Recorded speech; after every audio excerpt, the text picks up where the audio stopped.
Good morning to Dr. Eduardo Fernandez, Medical Director of Genesis Care in Aventura, Florida. Merry Christmas y Feliz Navidad, Doctor. Good morning, Mr. Gold. Merry Christmas to you too. Feliz Navidad. Thank you. It is a pleasure having you on mdamericas.com today as part of our Provider Highlights segment. Dr. Fernandez has been a member of Genesis Care, a radiation therapy specialty organization with nationwide presence since 1998. Dr. Fernandez held numerous roles in the organization and currently serves as the medical director of the international program and medical director of the Aventura branch of Genesis Care. Dr. Fernandez served as the chairman of the board of chancellors of the American College of Radiation Oncology. He has published 2 doctoral theses as well as numerous book chapters and articles. He has lectured in more than 100 topics all over the world. He has been recognized by the Florida Medical Association as a distinguished physician and the Florida Diversity Council with Multicultural Leadership Award. Dr. Fernandez is a fellow of the American College of Radiation Oncology and the American Society of Therapeutic Radiation Oncology. He is also on the faculty of UCLA, where he served as an assistant professor in radiation oncology. Genesis Care is a contracted provider and part of the MD Abroad network of medical excellence. Most importantly, and I say this with pleasure, Dr. Fernandez is my dad's doctor. So good morning again, Dr. Fernandez. A few questions for you, doctor. Cancer care is an emotionally draining experience for the patient, but also for the medical provider. What attracted you to medicine and what drives your passion for radiation oncology?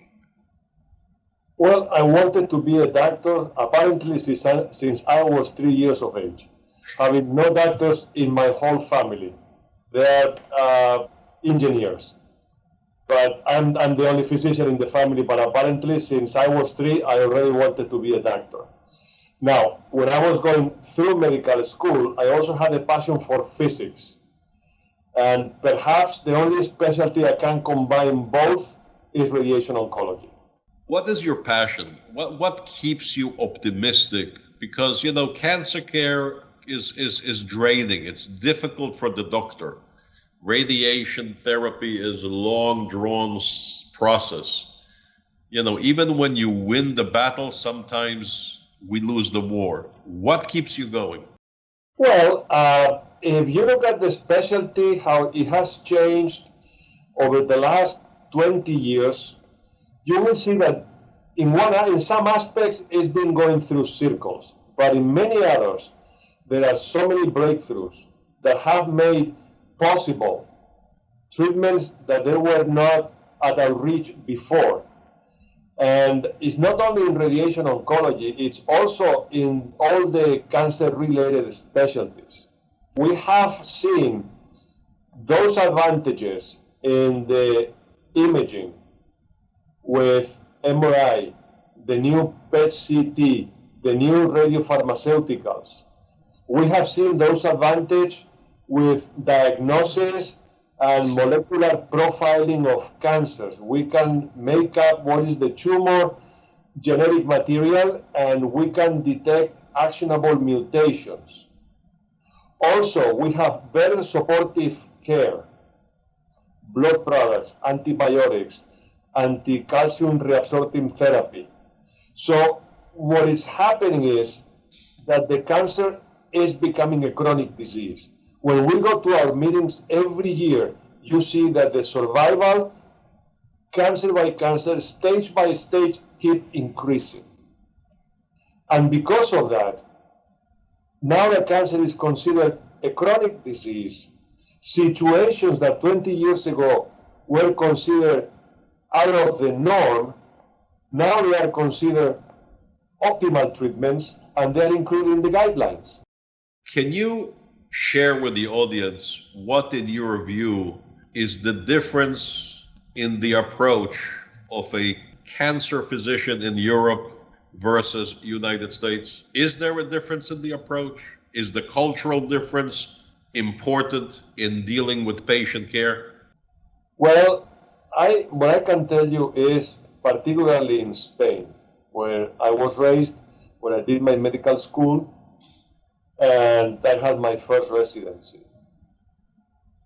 When I moved to the United States, I saw a significant difference. And the significant difference was because the teaching process was organized, was structured. In my previous residency, it was not that way. You just stayed a number of years, you learn what you can learn, and that was it. Here, you have to go through papers, through literature. For me, I can tell you, one of the things that took me a long time to learn is what are the important journals, what are the important papers in the medical literature, which ones are the ones who change the standard of care. In your view, does treatment environment improve outcomes of key diagnoses? For example, let's say the most common breast, prostate, bone, or brain cancer. Is it better to treat it at the Mayo Clinic, at MD Anderson? Is it better to treat it at a community hospital, radiation center, or cancer therapy center?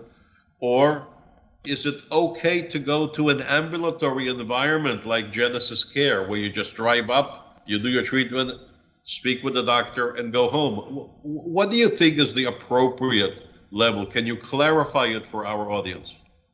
Well, there is always an academic level where you have people that is specialized in the more complicated, rare cases, and the only reason for that is because they are exposed to them more often. These people, they are not better or worse physicians. They have just elected an academic career. And I can tell you, during my residency, a new doctor comes in, and now you are the expert on, I don't know, brain tumors.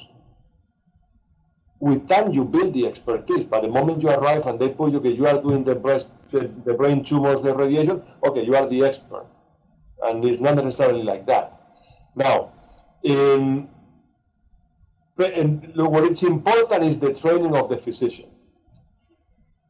I mean, I have people in my group who are Harvard graduate, Cleveland Clinic graduate, MD Anderson graduate, and they practice exactly the same way that you can get the treatment at MD Anderson. So, is it accurate to say that with the proliferation of information, treatment is really democratized because at the end of the day, it is the physician's experience? Is that accurate? That is correct. And also, there is another factor, Mr. Gold, that is becoming important, and it has described as financial toxicity. Okay? And institutions that work with the research, etc., they need to charge significant amounts of money to the patients to survive. In settings like ours, we don't. And you can provide compassionate care, highly specialized care in an outpatient facility. What do you think that the future holds for cancer care? And when I say the future, I'd say, what do you think the next 10 years hold? Is gene therapy the ultimate answer? Where is this going? It's going to very personalized treatments. So with biopsy material from the tumor, you make up the genetic material, you know where the mutations are, and you know how to treat the cancer based on that. From the radiation treatment point of view, we are changing the way we treat to less and less and less treatments. For example, a breast cancer case traditionally had 35 radiation treatments. Now it's getting up to 5. Dr. Fernandez, my last question to you is the ability to service international patients. I know that during the COVID days, everything changed, but let us have an idea about the impact that international patients have in your practice, and if you have special service abilities to assist patients that come from out of the country.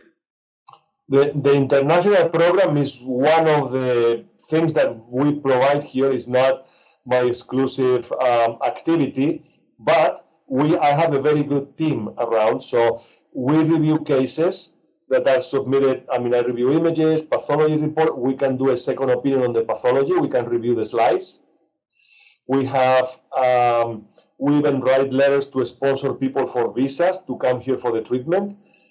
We have a navigation system. We have contracts with hotels and extended stay institutions, so patients can stay there at a discounted price, and we navigate them through town.